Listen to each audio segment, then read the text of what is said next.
everybody. This is A7X fan Ben. This is Pirates CSG podcast number 45, and we have an extremely special guest today. Welcome aboard the ship for today, Tiffany O'Brien, former Wizkids product manager. How are you?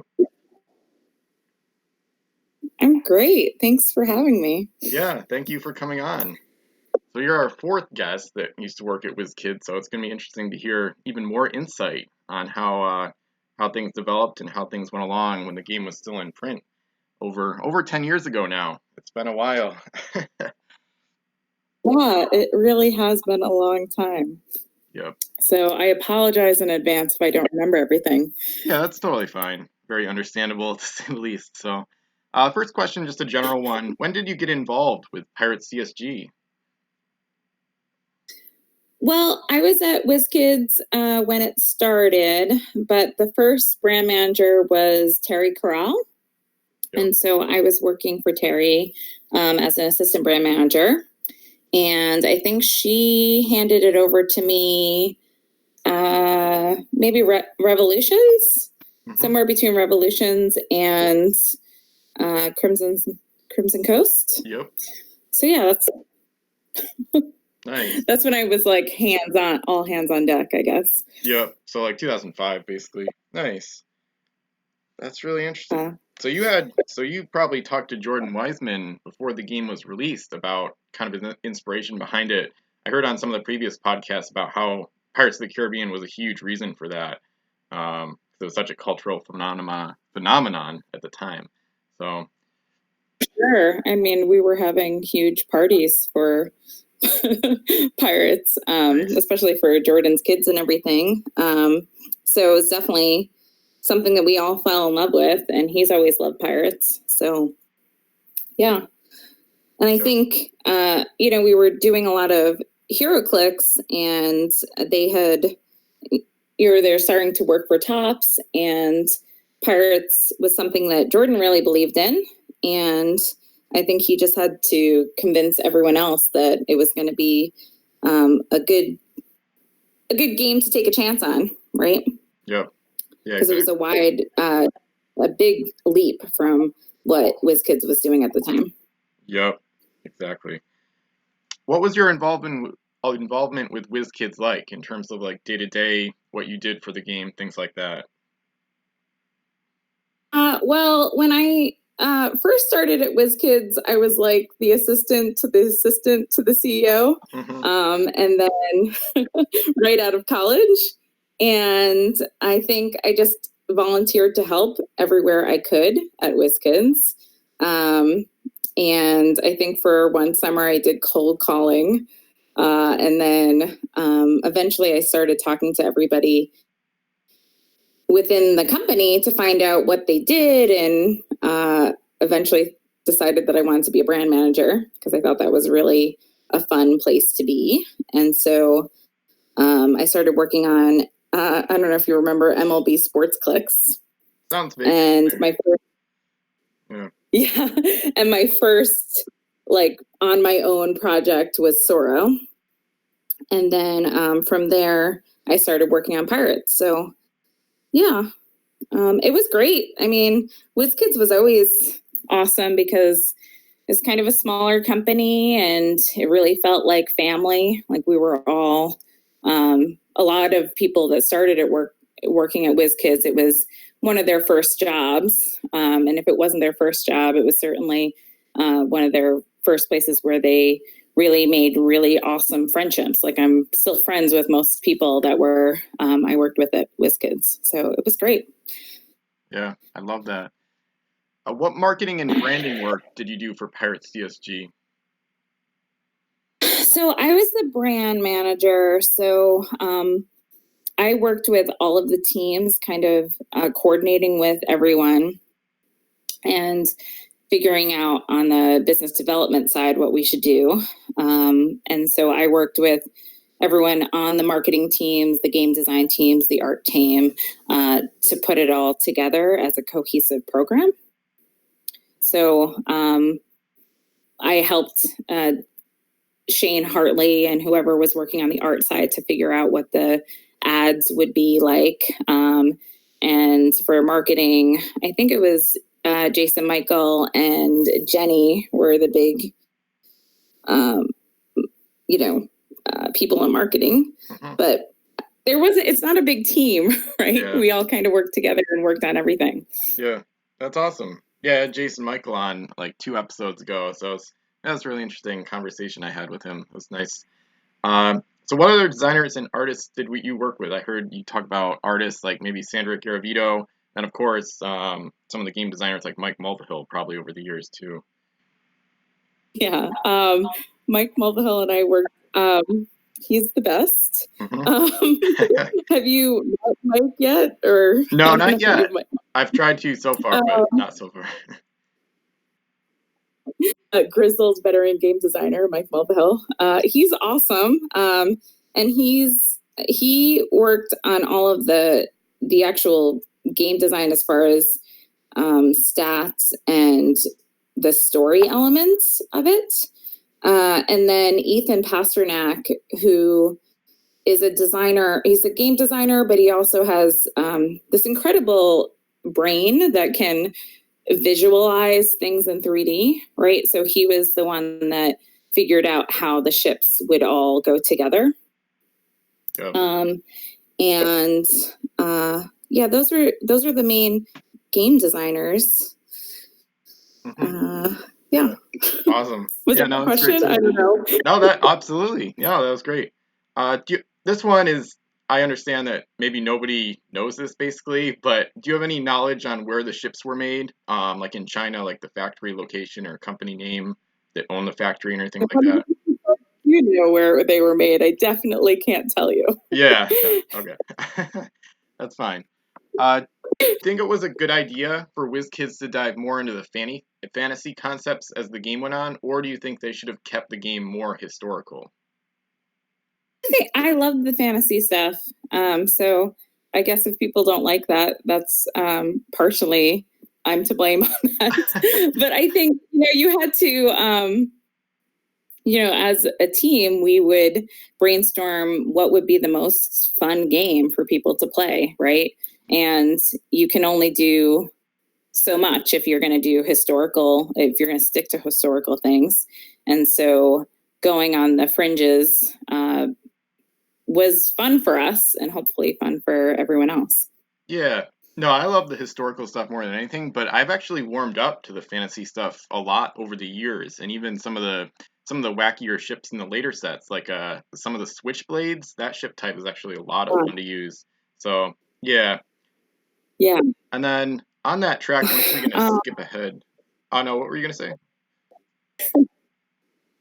Oh, I just, as you went on, you also needed to make things different, right? So we were kind of forced to be more creative as time went on. Yep, yeah, exactly. And then on that note, why did Wizkids have to shy away from using more historical ships and figures in the game? Was it because of the potential for lawsuits, like from ancestors of like historical figures, maybe? I don't think so. I mean, I don't know if we did shy away from historical figures. Most things are public domain. Yep. Right. So it's easier for you to choose people from public domain. That's also why when we did High Stakes Drifter, we used a lot of historical people and actually their old photographs because it was an easier path. Yep. Interesting. I don't know, easier, definitely easy, right? Yeah. And adding some of our own lore as it went on. Mm-hmm. Yeah, that makes sense. I did like how in the Fire and Steel set, the second to last set, they had the historical pack at the end of like limited edition ships like Blackbeard and the Queen Anne's Revenge and Bartholomew Roberts. Yeah. That was one of my favorite packs in the game. That was really cool. And then, did you ever play or have involvement with the Sony Online Entertainment digital version of the game? I forget when we did that. I think James Shubsky was my manager at the time, and we had talked a lot about how it was a great opportunity so that people could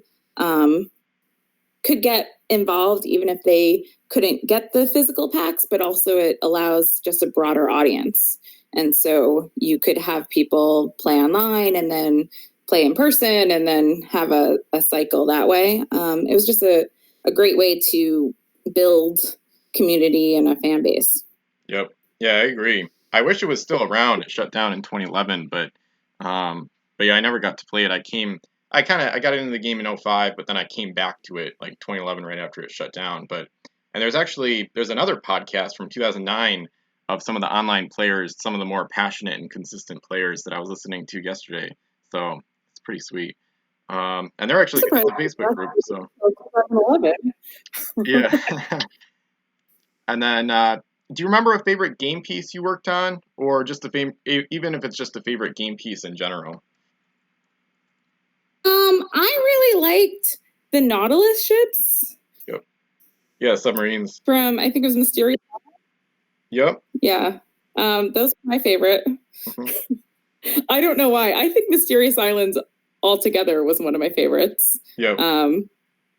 I think the packaging was really fun. I finally got a game piece in it. Yep. So it had to be my favorite. I don't know. Yeah, no, that makes sense. That was one. Yeah, that makes perfect sense. Yeah. That's actually, you kind of did like an unintentional segue, because the next question is, what's the story with Eileen Bridget O'Brien from MI? Well, it's my name, but without Tiffany on it. Yeah.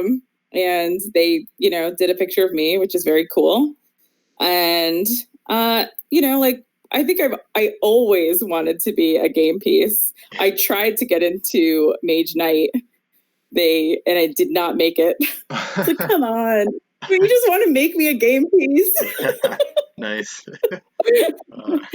Like you just hang out with the sculptors. Come on, guys. Don't you just, isn't this work? Doesn't this face work? So Mike Mulvihill, maybe he ran out of things to do. I don't know. But he let me be a game piece.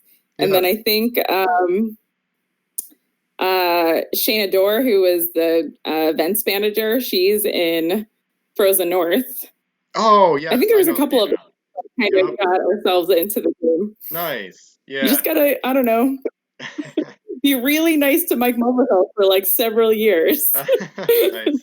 Yeah, that's awesome. No, I think it's really funny and cool. I didn't know Shayna was from real life as well, but it's fun to hear stuff like that.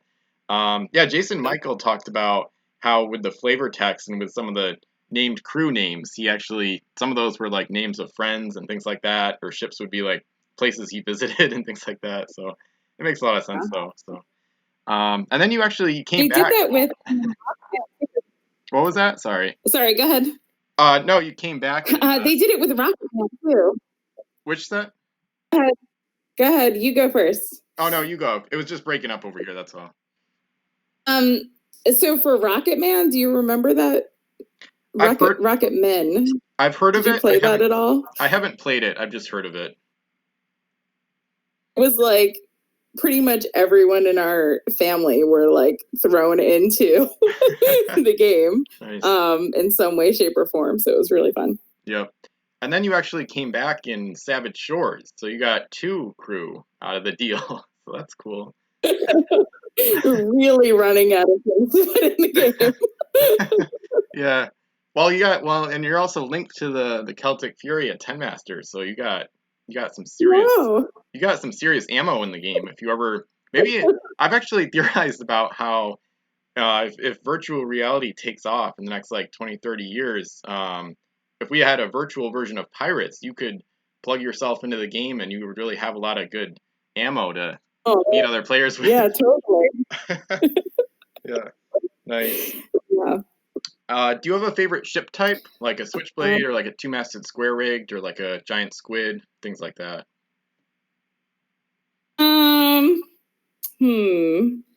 The gigantic like Gishuan ships were super cool. Nice. Yep. And I forget which one it was. Was it like an icebreaker where it kind of came down on the ice? Mm-hmm. Do you remember what was that one called? Yeah, Icebreaker is the ship type name and the keyword name. Do you remember? Yeah, absolutely. Okay. And then sweet. That one was super bad. Yeah. Yeah, the Ten Masters. Jason Michael said the Ten Masters were his favorite too. Those are one of my favorites. Yeah, very nice. And Just then insane. what was that? They were insane. They were insane. And also I got to do that marketing thing where it was like, get you a Gishuan. Oh yeah, yeah. I know you can still. It's funny because once in a while, someone in the Pirates community will come on and say, I opened this pack and it says you can send in 12 pack wrappers and get a Zeus, and then they wish they were still doing that. Of course, it's long gone, but you could like do the mail-ins, Oh. get the Zeus 10 Master stuff like that. So some people want to still trying to get like the mail-in ships like 10 years after. So it's pretty funny. I think Jason Michael asked me if I had any of them, and I looked, but I kept like full sets of things, and I kept like certain packs because I thought that they were cool, but I didn't. I don't know what I did with all of mine. I thought I had from my desk like a big stack of all the extra pieces, but I don't know what happened to them. Yep. I looked recently because Jason was like, I'm looking for all these things. I'm like, well, if I have them, you can have them. But I don't know. They got lost. Yeah, interesting. That's interesting to know. Yeah, I'll skip ahead to that question. So you do still have a collection of pirate stuff. Do you have most of the complete sets, probably? I think I have all the complete sets. Yeah. Nice. Very cool. I didn't. I think of all the things that I kept from WizKids, I kept all of the pirate stuff because it was what I worked on the most, right? That and I have like original Sorrow boxes where I had everybody sign them, So I kept that stuff, and then and it took up less room than some of the HeroClix full sets. Yeah, that makes sense. Yeah, especially unpunched ships. And I played a lot with my nephews. Like I had certain things, so we had game packs, and I taught them how to play. Nice. Probably before they were ready to, because they were little. I should have waited until they were a little older. Yeah, that's all right. That's awesome though that you taught some players too. Yeah, I got into the game when I was about 10, and I've loved it ever since. I had a little hiatus, but then I've come back and been more passionate past like 4 or 5 years than I ever was back then. Do you have any extremely rare stuff like the Obago Deuce or prototypes and stuff like that? I definitely have some prototypes, like just white. Well, what I have is uncut sheets. Yep. Of pirates, and a lot of the ones that I kept were the ones that had like I don't know, certain ships that I thought were cool, or the one that had my face on it had Shayna's face on it. Yep. Like I kept some of those, and then I think I have there was some convention where we had prizes and we framed Pirates of the Spanish Main ships, and we had Jordan and Mike sign them. So I have a couple of those. Mm-hmm. I don't know, whatever was at my desk, I packed up my whole desk, and it's sitting in a box that says Wizkids desk. Yep. Yeah, that makes sense. Yep. Do you have any ships in a bottle? I don't know if you remember that kind of never got released properly.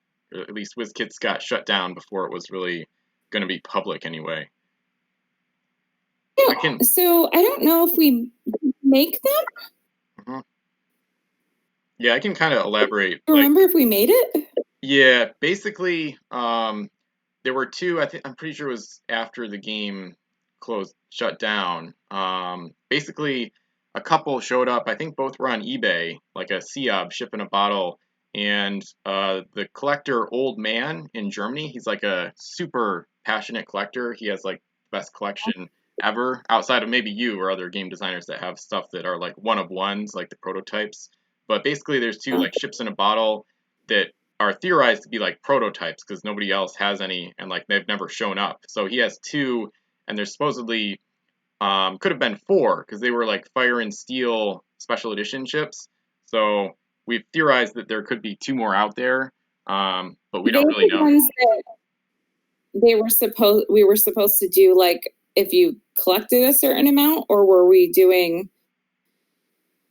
packing them into something else? Do you remember? I think it was a box basically because you Old Man has the pictures and it looks like something that was going to be released normally, but the game got shut down before, in November 2008 it got shut down before they could actually release it to the public for selling. So it seems like it's basically a box Yeah. with like it looks like a graphic of a bottle and then there's like a special edition shipped inside and then there's some packs that come with it too. But like so far only 2 have ever shown up and they seem like one of one prototypes essentially. I don't know. It just it sounds like one of those ideas I had at the very end. Yep. Where we were repacking things. Mm-hmm. So I don't know if we finally did it, how much we did. We might have just done a prototype of it then. Yep. Because I know I was doing, we were trying to repack a bunch of things also and add ships to it. And so there were like tins, they were treasure chest tins. And so they had older product in them. And then we made special ships that you could collect if you got the tins. Yep. Yeah, Does that make sense? Oh yeah. Yeah, I've got one of those. I don't know if there was going to be another one. One of them was like Rise of the Fiends treasure chest tin where you could get one of the mega card ships in it. So yeah. Yeah, I've got one of those. And then I remember seeing something about like a Admiral pack or something like that where it would have like 1 pack of every set ever released, but that didn't come out either because it was too late at the time. It was really abrupt how they shut down Wizkids like all of a sudden. So yeah, it was super abrupt. It was, what do you say? So I think it was super abrupt, right? So we were kind of, there were a couple things towards the end of the life of Pirates. One of the things was like the cost of just to make styrene started to become cost prohibitive, right? And so we were trying to do certain things to make it more cost effective. Like, can you do, instead of having a pack that had a styrene card for characters, could you make that maybe cardboard or something like that? But ultimately it didn't really make sense because of the way the tooling worked. It was easier just to make the full thing. So there were a couple of things that we were trying to deal with cost-wise to make it just profitable. And I think that was just the timing. Like, gas prices were crazy high. And so that was one of the things that we were struggling with. And then Wizkids was restructuring. And so I don't know. Like, eventually it just, I was like, I think I was laid off, but then asked to stay for another 4 months. And then my last day happened and the whole Wizkids shut down a week later. So I like to say that they couldn't survive without me. Yeah. Not really true, but it is the facts. Yep. And so they had to, so they kind of had to pack up, and then they had to pack up the whole office, and there wasn't that many people left that had to pack that up, and then it got switched over. So I don't think they knew whether or not they were going to keep going with Wizkids or if they were going to sell Wizkids. So just even who was there and who remembered to, copy all the files and, stuff like that. I don't know what people did in those last days, right? So it was pretty abrupt. I think it was abrupt for everyone. And then when I think there have been a couple times where current Wizkids have thought about launching it again or doing things again. And I don't know what their business is right now, right? But, you'd probably have to start over. They probably don't have the tooling and everything. I don't know what happened to the tooling. And so starting from scratch would be really hard, I would think. Yeah. Yeah, exactly. That's what people have theorized about how the dyes over in China are probably long gone. Um, so yeah, to start up like a essentially some kind of big printing press again Right. would be a lot. Yeah, yeah. And Mike sounds What we were able to do, I think it was like 2 new toolings each set, right? So by the end, you had all these different ship types, and it was really you could really have a really fun set. But they didn't. I don't know how you. In order to do it again, you'd have to go back to square one. Yep. Yeah, exactly. I would think. Yeah, yeah. That's a great point because Fire and Steel and Savage Shores both had a pretty wide variety of ship types, which is fun to pull packs and get all sorts of goodies coming out of there. Yeah, nice. Exactly. Yeah. Yeah, there's a lot to unpack there. I know someone talked to, I want to say Lax Chandra. I think they got a message back from him a long time ago, like 2010 or 11, about how the styrene format of the cards is too cost prohibitive to produce. So it's good to hear, more evidence of that being the case. So, and it is interesting because it MSRP'd for like $3.99 a pack, and you get quite a lot in each pack, and all the ships are nice. I think they're reasonably durable. The styrene is pretty thick, and the ships look great with all the artwork and the paint on them. So I think if it was relaunched, I don't think $4 a pack would be feasible, even in a good economy. At least it doesn't really seem like it to me, at least. But yeah, I mean, I haven't played around with costing in a long time, so yep. I wouldn't know specifically what the costs are right now. I would imagine that, but at the time, it was kind of the perfect game. Yep. In my opinion, like the fact that it was so easy to get into, and it really just had such a low barrier to entry, and so you really could play with anybody. I think the thing that was most frustrating to me was how easily you could break the ships. It was, it's almost heartbreaking. Like if you broke the ship, like you can't really replace it, so you had to be really careful about taking it in and out. Yeah, I agree. I don't know. That is a complaint other people. What was that? Sorry. Yeah. If you broke a ship, like it'd be heartbreaking, right? Because you're like, oh, my rare ship. Yep, I had that exact You start gluing things. Yep, I've had that experience, especially as a kid, because then you're a little more clumsy, and I wasn't as experienced with building the ships, so it was definitely heartbreaking. Yeah. I got really sad about it.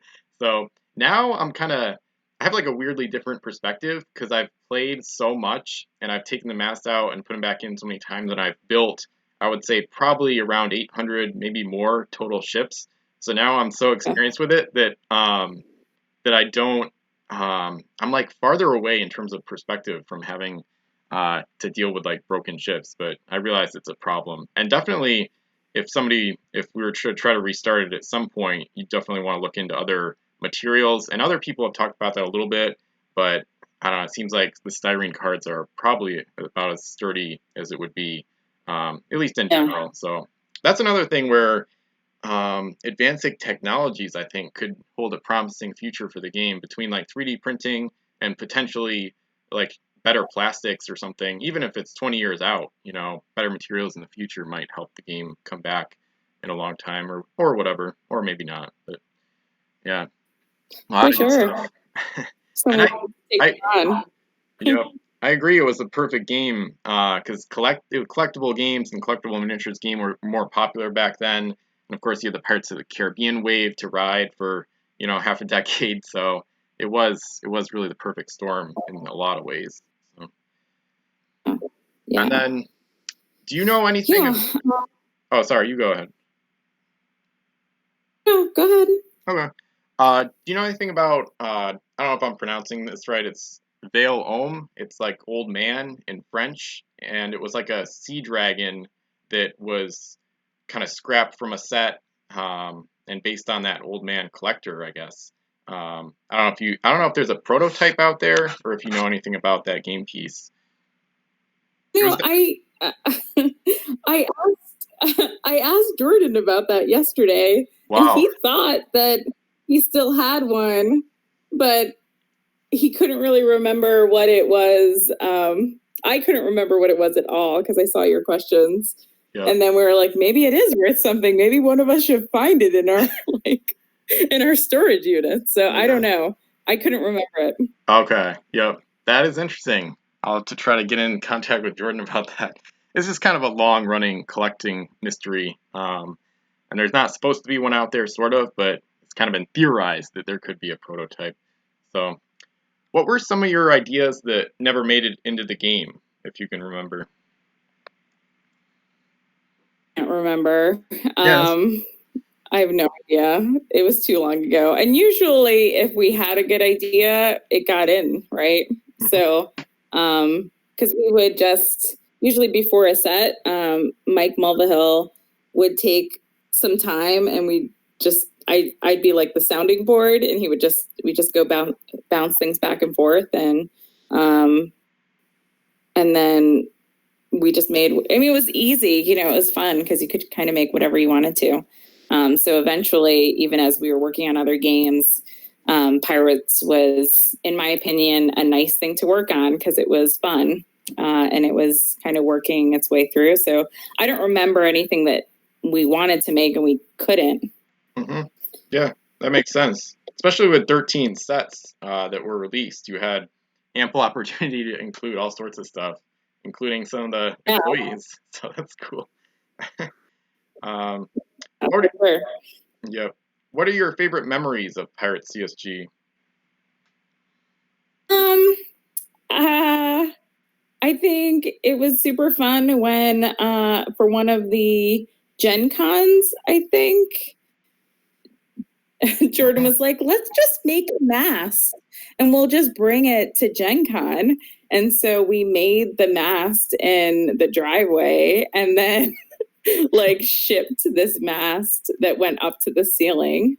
It was a pretty cool statement, but also it was just funny to me that we made something in the driveway and then shipped it to Gen Con. Nice. I think there's a lot of I have very fond memories of Pirates. I think the team was always awesome. And we really worked awesomely together. And I don't know, I love those guys. So it was good. Yeah, I've heard similar from Mike Selinker and the other guests on the podcast recently. It sounds like a really awesome experience overall. So I'm going to get to another question. This one is another blast from the past. And I found it through another super collector, screen name of Holoferns, talked about it at Miniature Trading a while back. Then I found it like earlier this year. He said there was something to be like a 15th set, and he quoted you in the forum reply where he was talking about it. So I don't know if you remember what the 15th set. What did I say? What was that? What did I say? Well, that's the thing. Well, that's the tough part because I think it's gone now. So actually, Miniature Trading was basically like the best forum for Pirates for like a decade, basically. Once Wizkids closed down, they closed the forums down and everything like that. And then Miniature Trading actually just shut down on July 1st of this year, just like 3 weeks ago. I'm looking at my forum post where I talked about it. The link, I'll make sure the link is dead, but says post by Holoferns at MT Miniature Trading, quoting Tiffany O'Brien saying there would be a 15th set planned for after Return to Savage Shores, predicted to be released around September 2009. And I think there wasn't much else that he quoted you as saying. I think it was a brief post, but yeah, I mean, we were always making things ahead of time. So I think when I left, I had everything kind of all ready to go for the next set. And so before Mike and I left, we had everything ready. So we probably put a set together and then they decided not to make it. So a lot of the things towards the end of my time at Wizkids was a lot of putting things together to make sure that when they had a smaller team, they could still make games and do fun things. So I'm positive that we had everything ready, but I don't know. It's probably just in spreadsheets, Yeah, that's interesting. I probably wrote all the packaging and everything and all the creative documents for it, so that the creative briefs, so that whoever needed to, I think Shane Hartley was still there, but maybe he was leaving at the same time I was leaving.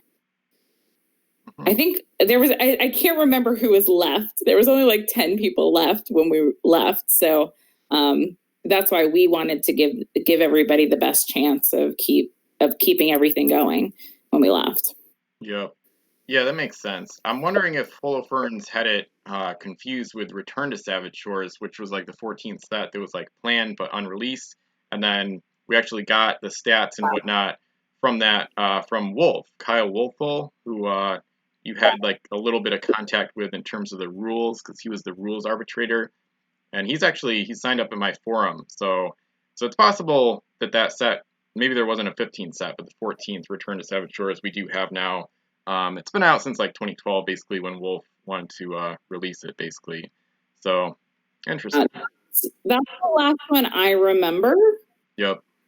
Okay. So if there was something after that, I don't remember what it was. Yeah, interesting. Cool. Good to know. How did you get out of Pirates? Other than, they just got shut down. I think I had to. Yeah. I didn't really have a choice. Yeah. No, the Wizkids was winding down. So I had a couple months notice of when I got laid off.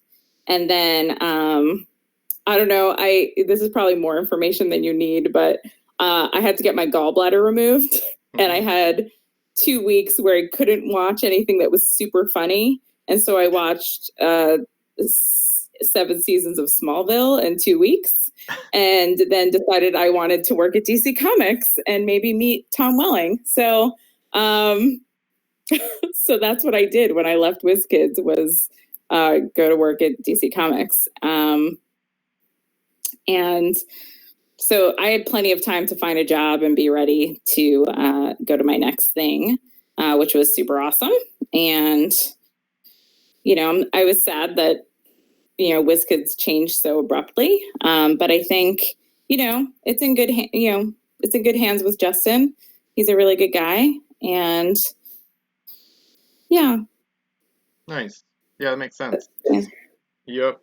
So you said your last day was like a week before it got shut down. I just find it fascinating how quickly it happened, like November 2008. And of course, this was during the financial crisis, basically. Because Savage Shores was released November 5th, and then Top shut down Wizkids November 10th. So if you said a week before, your last day would be like a day or two before Savage Shores came out. So it's kind of crazy. Oh, I think it was like my last day was. Yeah, I think my last day was on a Friday, and then on Monday, everybody came in and they had decided to shut down the Seattle office. So they had a week to pack everything up. Yeah.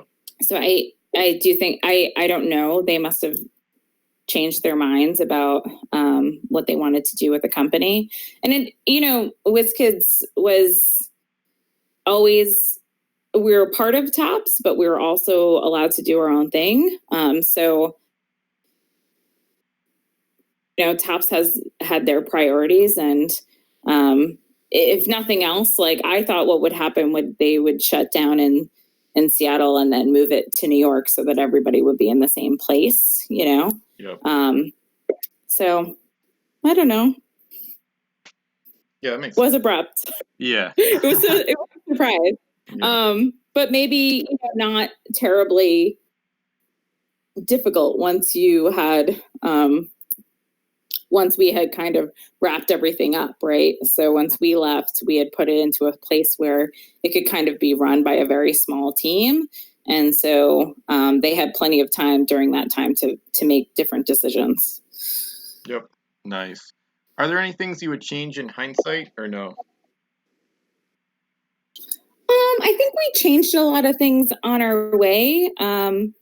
How we did the production process, how we reviewed things, even things that were simple, like how how we named our files before we sent them to production, because I think just to make sure that things were actually their final finals, because I think there was a set where a couple of the ships were printed backwards. So like when you read the ship name, it was reversed. Yep. And I think we fixed it next printing, right? But those things, even though we had so many eyes looking at everything to make sure that there were no mistakes, so even on the print proof, it was correct. And then because of just the way that we named our files and then shipped them, things got reversed and then printed incorrectly. So those things I wish hadn't happened, but you learned from things. Yep. So we identified what was wrong and then we fixed them. Mm-hmm. Yep, nice. Yeah, I do remember USS Oregon from Ocean's Edge is kind of infamous because it's not that great of a ship to play in the game, and one of the hull pieces is like the name is backwards or whatever. But I know it's a word. I think that's the only one I've seen that's backwards. So most of the others must have gotten fixed, at least as far as I know. So. Yeah. Talk about like a sinking feeling. Like you're like, oh, everything's perfect. What happened? Yeah. Well, it's funny because and you go through your files, I'm like, I didn't approve this. This is not what happened. Yep. So, yeah.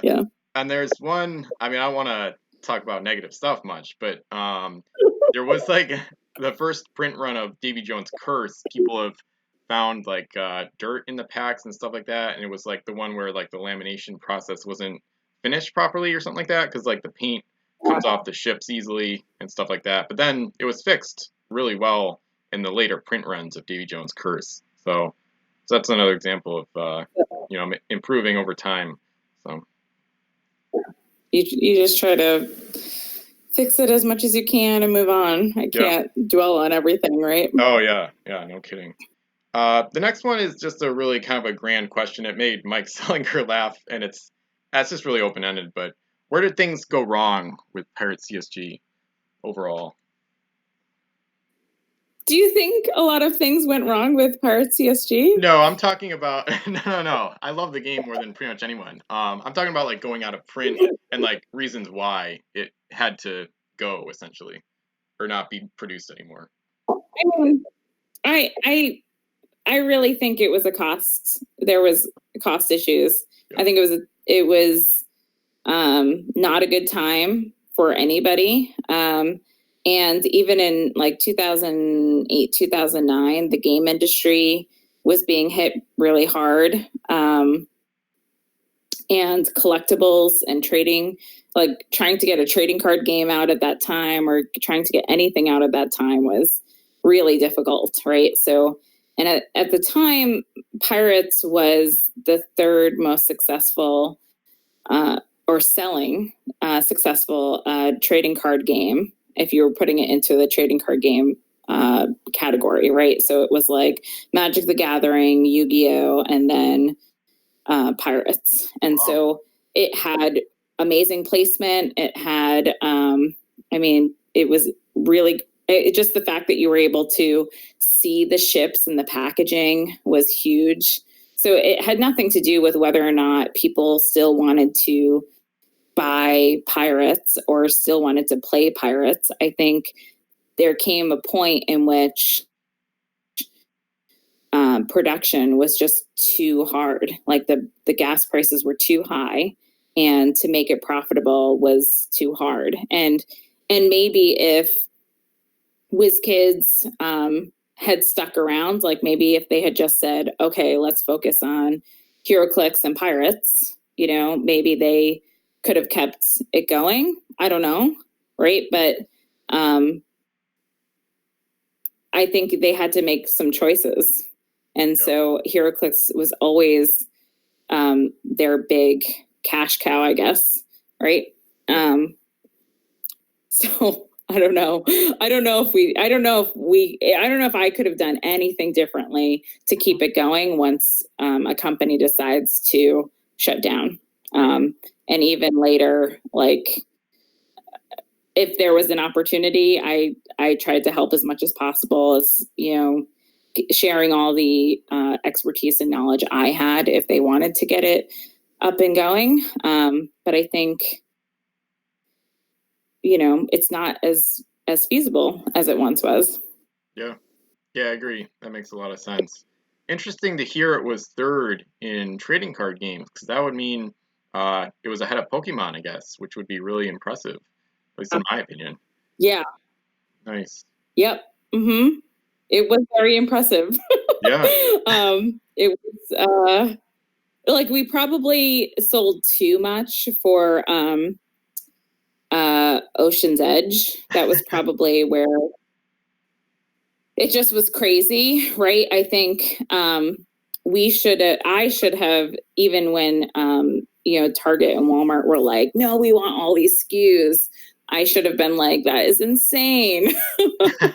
Like, please, like I don't know if I've ever seen as many like just SKUs than I had to make for that set, right? Like there was probably 20 different SKUs. Mm-hmm. Just because you had to have two different ones, one for Target, one for Walmart.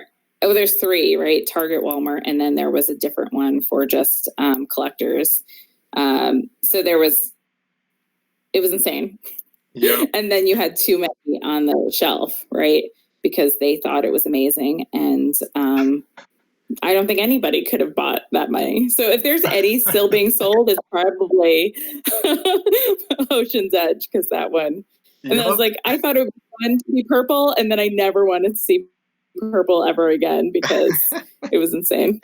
Nice. Yeah, no, that's perfect, because OE is like notorious in the community for being like really common and like really cheaply available. So no, that's right on. Yeah. That's great to hear about it. We made so many. But that's because the retailers thought that, they wanted it, right? Nice. And they really felt like they could, we had started to do, was it those gravity drops? Like you can have them hanging by the trading cards.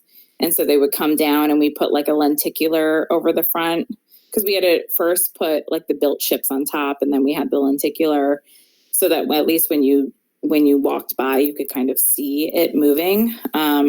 And then you could see the lenticular actually showed you how to put the ships together. Mm-hmm. Nice. And which was great. But then we tried doing it with like the double packs. In order to do the gigantic ships, you had to have that really large pack. And it was just crazy. There's just a lot of product being made. But it's not like it killed the brand or anything. They sold a lot of it. So that wasn't, it's not like it got backed up to the point where it was detrimental to the game. I think we just made a lot of that particular set. Yeah. Yeah, nice. That's good to hear they wanted it. It's kind of funny that Target and Walmart were like going crazy for that set. That's awesome. Well, they just wanted the next set, right? So that's what ended up happening. Yeah. What was it they wanted? Sorry. They just wanted the next set, right? So I think, because I think Pirates of the Frozen North, that wasn't in mass market. I think Mysterious Islands was. Yep. Frozen North wasn't. Yep. That makes a lot of sense. And then we did Ocean's Edge.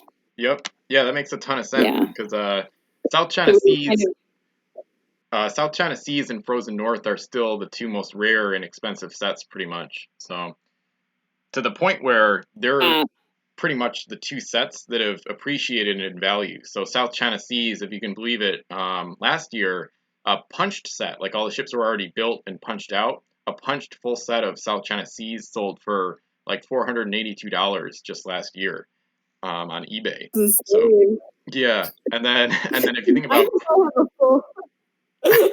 I definitely have like not South China Seas, but I definitely have like a full case, unopened case of Frozen North sitting in my garage. So nice. Yeah, someone yesterday we'll open those up.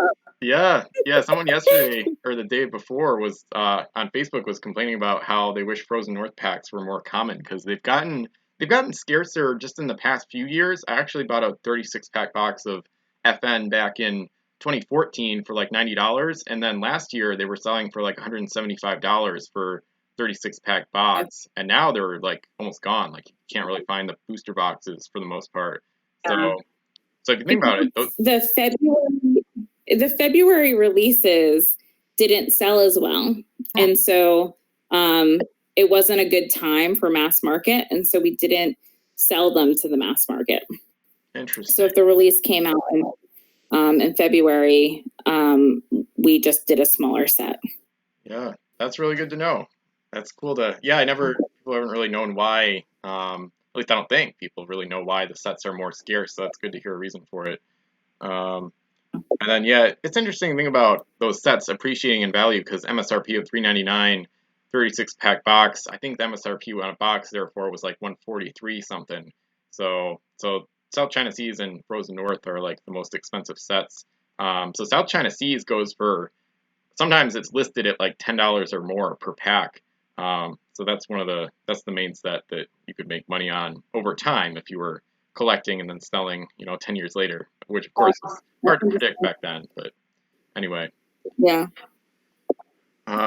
what is your opinion on the effect of the 2008 recession and general economics of that time on the game? Yeah, that's what I was saying, that gas prices were really high, and a lot of people were, if they were in stores buying games, they were buying board games that they could play multiple times because they wanted to save their money, right? And so board games were an easier sell than collectible games. So anything that you were trying to sell in kind of 2008 and then definitely into 2009, it was very difficult to do any kind of trading card or collectible game. Yep. Yeah, that makes a lot of sense. I actually messaged Zev Schlashinger of formerly Z-Man Games, now he's with Wizkids, and he talked about like licensing issues as a reason that Pirates. What was that? Sorry. I don't know of any licensing issues. Okay. Yeah. Well, it's been like I don't know. It's kind of convoluted because like Wizards of the Coast had some claim over the CSG name a while back, and I don't know. It's weird. But do you think the game has a chance to come back in the future? I think if there was the right opportunity, and they could figure out how to make it affordable, I don't see why they couldn't make it again. Yep. Yeah. Nice. Do you think it would have a better chance coming back as a physical or a digital game? I always liked the physical more because I loved the constructible element, and I like it when people kind of sit at a table and talk to each other and play with each other. So I would hope that it would come out as a physical game. I don't know what would be more successful. I hope it comes up. If it comes back, that element of putting the ships together was my favorite part. So I hope that's how it comes. Yeah. Yeah, that makes sense. Yeah. Some people on the Facebook group have also talked about how they like building the ships more than playing the game. So yeah. I like how that gives like an extra dimension to the game. Like literally, like you can build the ships, you can play with them, you can just collect them. They're like an awesome display piece just to put on your desk at work to like start conversations about them. And some people use the ships in other like naval miniatures games. So I love how versatile the game is and how you can have fun with it way beyond just playing. That's a really cool part of it, I think. Well, do you like the Pirates CSG because of the building part of it, or do you like other pirate games? I think I would if I play them. I've just been so passionate about Pirates CSG that I haven't really gotten to many other games. So for me, it's like all of it, basically. Like I do like collecting. I collected Pokemon cards as a kid, and then now, the past like 7, 8 years, I've collected Pirates. I do like building the ships. Playing is pretty much my favorite part, especially playing like huge campaign games that last like a really long time because I've always been interested in naval history. So I love learning about like huge naval battles at sea and things like that. So I like to play big games of pirates that last a while to kind of sort of simulate some aspects of naval history a little bit. So for me, it's pretty much everything, and that's I think why I've stayed so passionate over the years. Is like I never run out of content. Like I have a list of like maybe 20 to 30 thread topics to post on the Pirates CSG forums, and I just do like one a week, and I feel like I'll never run out because I think of more every week. So I never run out of content, and like I've already thought of more YouTube videos to make. So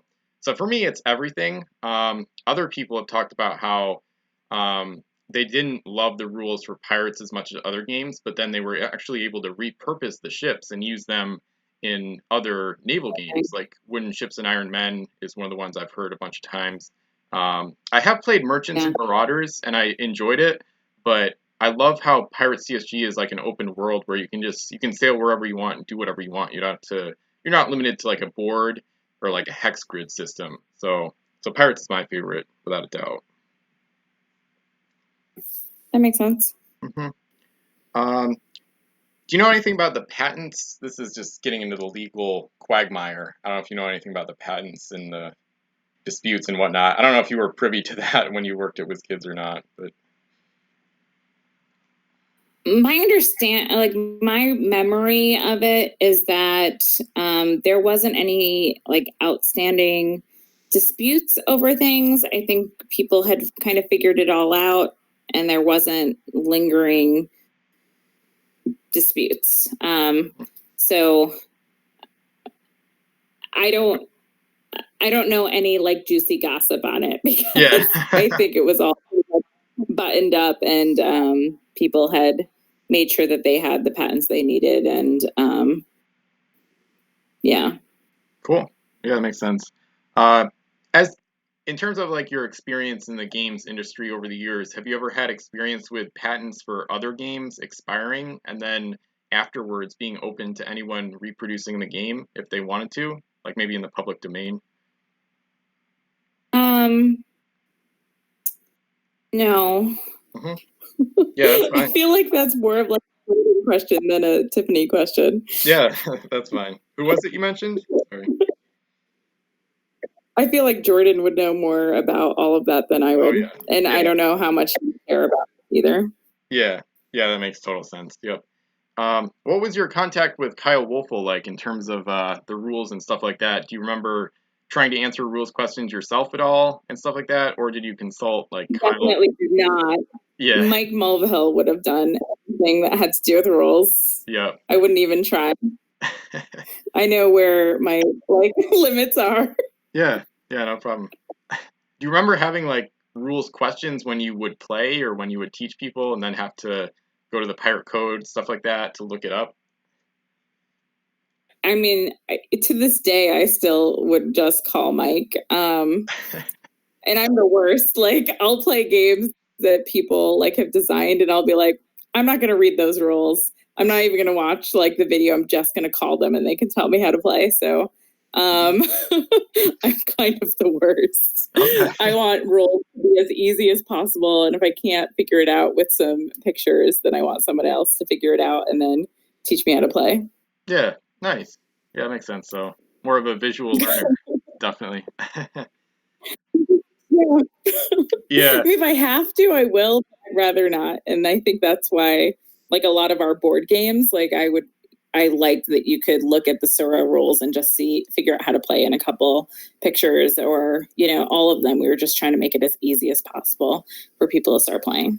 Yeah, that makes sense. Yeah, the start here rules are pretty cool because you can get up and going like really fast and with only one pack. So I think that is a cool way to introduce the game and make it really approachable because it can get complicated. I've played a lot of like really complicated Pirates games where I have to consult the pirate code like multiple times and it slows down the game. But yeah. I like it when it's more complicated just because I just find it more interesting. And I've played Pirates so much that simple, quick games of Pirates kind of bore me a little bit. I mean, I still have fun playing, of course, but I think just because of my experience level, I like the complications of it as well. So yeah, but it can get more complicated. Great, but to get people into the game at first, I think it needs to be really easy.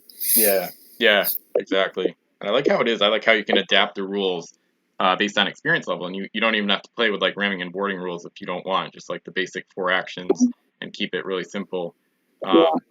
Wolf actually still updates the pirate code. He made the latest one was from December 2016.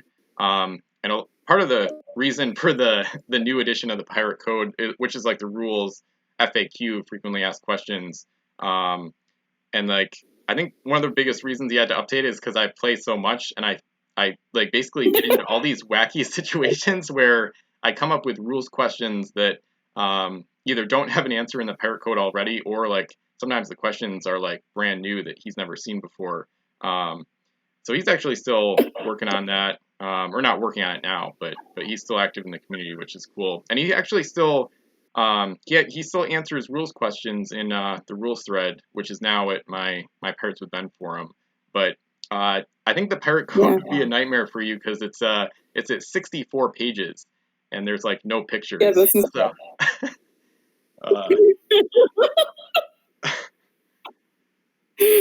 I would not enjoy that. Yeah. That's too much. Yeah. The nice thing is, I usually. What was that?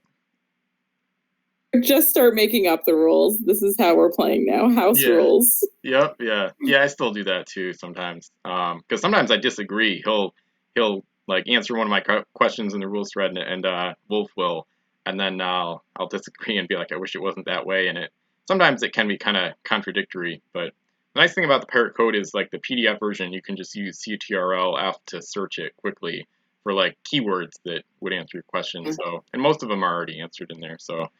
Anyway, if Pirates CSG came back, would you want to return to it?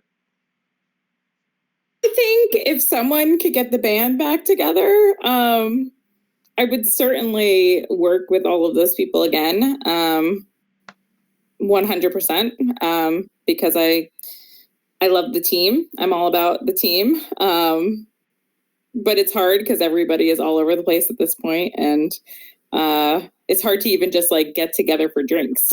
Never mind get rid of everybody together, and we're all in such different places now. But I would definitely work with everybody again for sure. Nice. What are you doing now? I work at Microsoft at 343. I work in the consumer products department for Halo. And so my team works on all of the licensed goods, so books and toys and apparel. We also work on the Xbox apparel. So I'm still in the game industry, but more in video games, but still get to work on all the physical product. So yeah, that's what I'm doing. Nice. You don't have to answer this one, of course, but where can people find you online if they wanted to follow you, stuff like that?